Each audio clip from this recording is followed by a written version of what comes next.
Al hablar de los guerreros egipcios, se nos vienen muchas imágenes a la cabeza que nos ha proporcionado especialmente el cine y la televisión.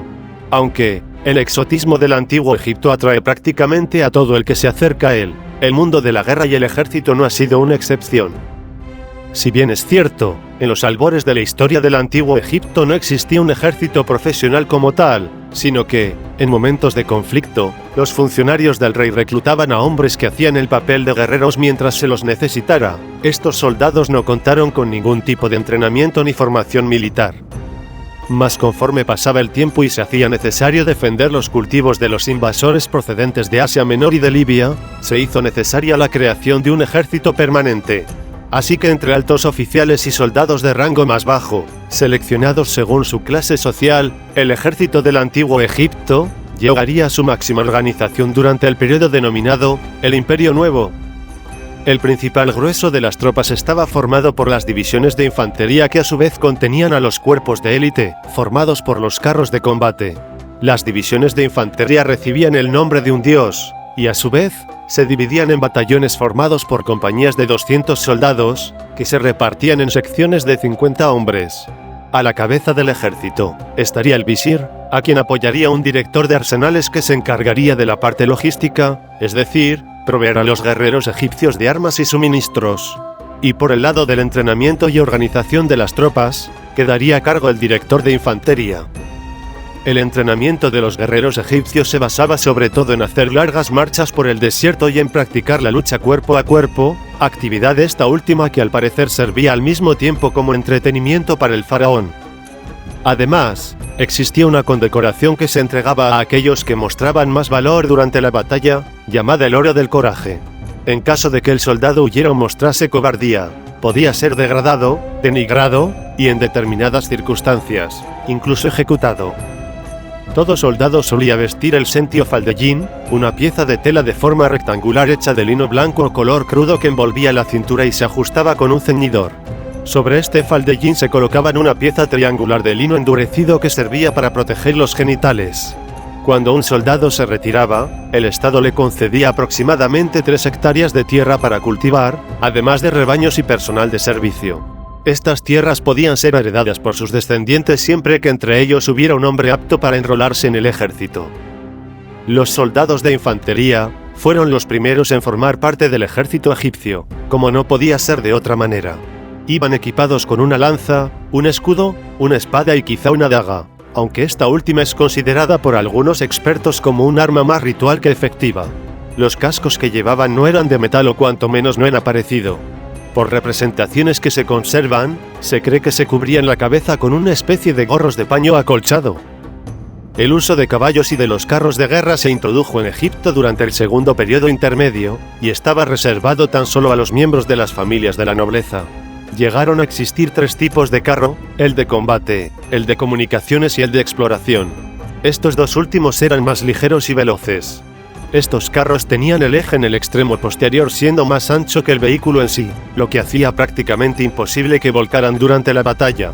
En los carros viajaban 2 hombres, un seneni, o arquero, y un kedjen, o conductor.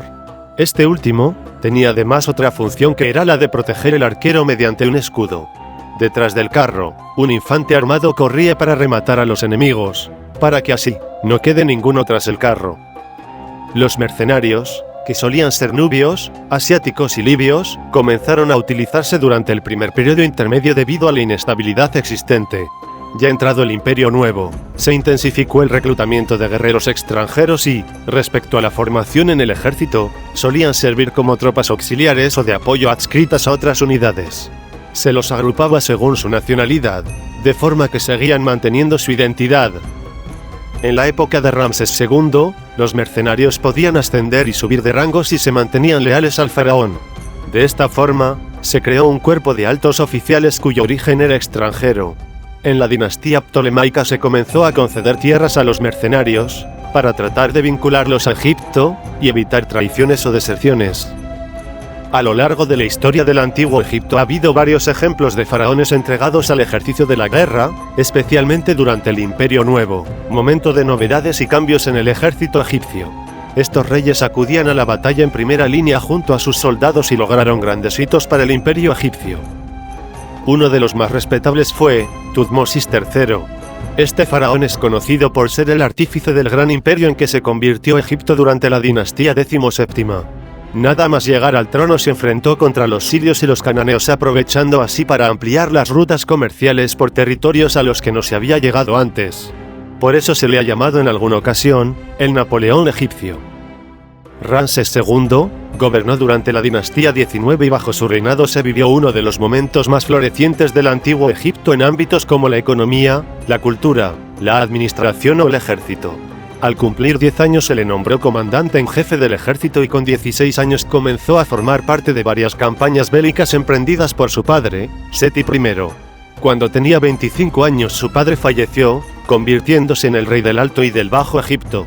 Ramsés II también fue expansionista, y se enfrentó a los hititas en la batalla de Cades y después, se dedicó a la reconquista de fronteras en el África y en Asia Menor. Narmer fue el famoso faraón que logró unificar Egipto. En la famosa paleta que lleva su nombre, se lo puede ver pasando revista por un campo de batalla que aparece sembrado de cadáveres decapitados. Su nombre se ha hallado en algunas cerámicas encontradas en Israel y Palestina, lo que nos indica que el faraón logró hacer llegar su influencia incluso a tierras alejadas de Egipto.